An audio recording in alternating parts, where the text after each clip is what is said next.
Child sex cases. A child is defined as any person under the age of 17, and you cannot legally consent to sex below the age of 17. Obviously, as a practical matter, a 16-year-old girl is capable of saying yes to sexual contact. But legally, you cannot consent. There's no force required. If you're under 17, it's without consent. Period. End of story. Indecency with a child, section 21.11, can be committed by sexual contact or even exposure of sexual parts to a child. Exposure is a third degree, sexual contact to second degree felony. This type of sexual contact really envisions mostly the defendant's hand on the child's body. That's just the most common way.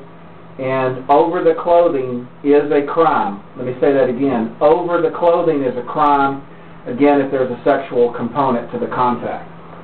Sexual assault, section 22011, is penetration or contact, but this type of contact is envisioned mouth to genitals or genital to genital. It does not envision hand to genital, which is what indecency is all about. Obviously, penetration of any part of the child's body or even the mouth of the defendant by a part of the child's body. Either way, any penetration in any direction is sexual assault.